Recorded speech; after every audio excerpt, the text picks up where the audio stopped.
সর্বজনীন পেনশন প্রত্যাহারের দাবিতে সোমবার থেকে অনির্দিষ্টকালের জন্য কর্মবিরতিতে যাচ্ছেন সরকারি বিশ্ববিদ্যালয়ের শিক্ষক, কর্মকর্তা, কর্মচারীরা।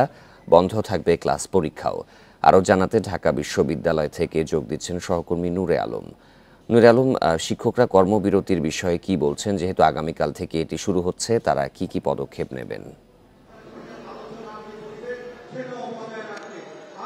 এই মুহূর্তে ঢাকা বিশ্ববিদ্যালয়ের কলাভবনের মূল ফটকের সামনে বিভিন্ন বিশ্ববিদ্যালয়ের শিক্ষক নেতারা অবস্থান করছেন।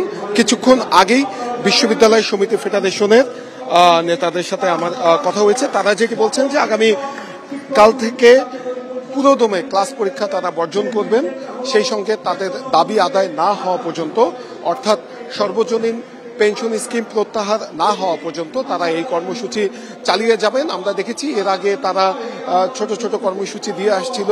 যখন এপ্রিল মাসে যখন এই স্বশাসিত স্বায়ত্তশাসিত বিভিন্ন প্রতিষ্ঠানকে এই সর্বজনীন পেনশন স্কিমে নিয়ে আসার জন্য অর্থ মন্ত্রণালয় থেকে প্রজ্ঞাপন জারি করা হয়, তারপর থেকে বিশ্ববিদ্যালয়ের শিক্ষকরা প্রতিবাদ জানাচ্ছে।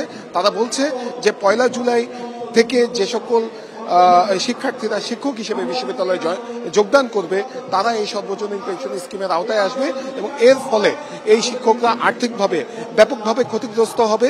সেই সঙ্গে সরকারি যে চাকরিজীবী রয়েছে সেই চাকরিজীবীদের সাথে তাদেরকে এই সর্বজনীন পেনশন স্কিমে নিয়ে যাওয়ার কারণে তারা বৈষম্যের শিকার হচ্ছে। কারণ বর্তমানে যে পেনশনের আওতায় তারা রয়েছে সেটি আসলে সবার জন্য একরকম। সরকারি কর্মকর্তা, কর্মচারী, বিশ্ববিদ্যালয়ের শিক্ষকদের জন্য একই রকম। শিক্ষকরা দাবি করছেন যে তাহলে হঠাৎ করে কেন তাদের জন্য এই নিয়মটি আরোপিত করা হলো এবং সরকারি কর্মকর্তাদের জন্য আলাদা স্কিম করা হচ্ছে এবং তাদেরকে 1 বছর পরে সেখানে আওতাভুক্ত করা হচ্ছে, আর বিশ্ববিদ্যালয়ের শিক্ষকদের এই মাস থেকে আওতাভুক্ত করা হচ্ছে। এটিকে তারা একদমই বৈষম্য বলছেন এবং সেই বৈষম্যের প্রতিবাদেই তারা এই আন্দোলন কর্মসূচি চালিয়ে যাচ্ছেন। শিক্ষকরা অভিযোগ করেছেন যে এই দীর্ঘদিন ধরে তারা আন্দোলন কর্মসূচি চালিয়ে গেলেও সরকারের উচ্চ পর্যায় থেকে কোনো ধরনের ভূরুক্ষেপ এটি নিয়ে করা হয়নি, সেই সঙ্গে তাদের সাথে কোনো ধরনের আলোচনায়ও বসা হয়নি। সেই সঙ্গে এই পেনশন স্কিমের সিদ্ধান্ত নেওয়া হয় তখন বিশ্ববিদ্যালয়ের শিক্ষকদের সাথে কোনো ধরনের আলাপ আলোচনা ছাড়াই এটির আওতায় শিক্ষকদেরকে নিয়ে আসা হয়েছে বলে শিক্ষকরা অভিযোগ করছেন, যার ফলশ্রুতিতে এই কঠোর কর্মসূচির দিকে তারা যাচ্ছেন।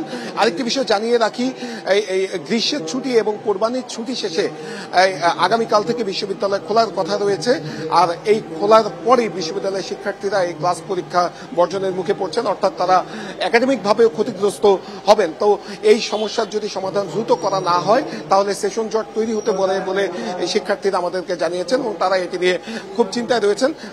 আমরা আশা করি এই সমস্যার অতি দ্রুতই সমাধান হোক। সর্বজনীন পেনশন প্রত্যাহারের দাবিতে অনির্দিষ্টকালের জন্য সোমবার থেকে কর্মবিরতিতে যাচ্ছেন শিক্ষক, কর্মচারী এবং কর্মকর্তারা। এ বিষয়ে জানাচ্ছিলেন সহকর্মী নূরে আলম।